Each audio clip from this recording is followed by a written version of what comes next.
Tell us your name and what you go by. I'm Gladys Brokhausen, better known as Linky. And your call sign? N5AKJ. How long have you been a ham radio operator? Since sometime in the 1960s, I think. I don't remember the exact year right now. And you helped start the club, is that right? I was the first secretary, I think. Well, who was your husband? He was part of the club. Stanley Brokhausen, W5VMN, better known as Brock. And where did you meet? Where did the club meet in those early days? The club would meet wherever they could get a room. All right. We've met sometime at the meeting room at the sheriff's department. Sometimes we met in one of the restaurants in their back room. Sometimes we met at somebody's home. Okay. Well, tell us, how did you get the name Linky? I was a link trainer instructor in the Navy. The link trainer was a modified aircraft on a pedestal, and I taught instrument flying to Navy, Marine, and Coast Guard pilots. You trained some astronauts, I understand. Yeah, Alan Shepard, Wally Schirra, and John Carpenter were my students when they were in flight training. Well, you did a good job. They went on to do great things. I was a hard nose. When did you get your extra class license? When did you upgrade to your extra class? That's so long ago, I don't remember. I remember they had the test. I'm trying to remember what was going on, whether it was just a ham thing or along with a fair of some sort. And I didn't expect to pass the test. I hadn't done much studying or anything, but I passed. Okay. You were one of the first YLs. Yeah.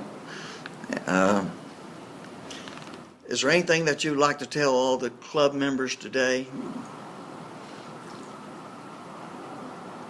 Well, it can be a lot of fun, as I've met a lot of nice people and had some adventures. I said, I remember one day my husband the ham shack was at one end of the house and the kitchen was at the other, and there was an awful lot of racket from my end of the building. And he came back, I was sitting on the back steps talking to some hams going over in a hot air balloon. There you go. Tell us, may we ask how old you are now? Oh, I'm 95. You're 95 young years. Okay. One of these days I may have to grow up, Okay. but I'm not planning on it. All right.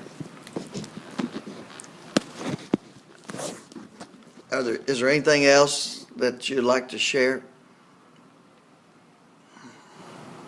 I'm trying to think of anything.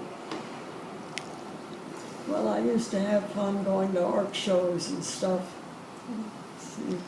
Yes. And that was W5VMN over there. Okay, let me scan over there closely. Okay.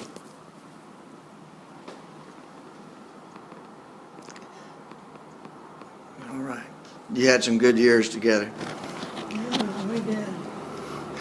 Now, he wanted you to stop flying when you got married. Is that right? He said he knew I was a good pilot, but his nerves couldn't stand it, that something was going to happen to me.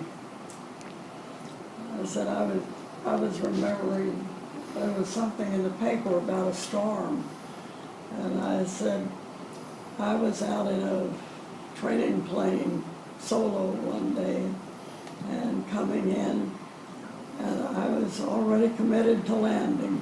I'd done touch and goes and such, and I was coming in to land, and the biggest dirt devil I've ever seen was coming across my path. And the instructor and owner of the plane said, "Oh my God, there goes my plane, my student, and my business." And was just a cloud of dust, and all of a sudden I came taxiing out of it, and all I had lost was the tail wheel. Where was this? Over Pensacola. So you beat the devil. Yep. I said, we met in the Navy. Brock was from North Dakota and I was from Kentucky. Never the twain shall meet. When did you come to Texas, Linky? In the 1970s sometime. That's what he was aiming for all the time. And getting to here, we were in 3 places in California. We were in Chicago. We were in upstate New York.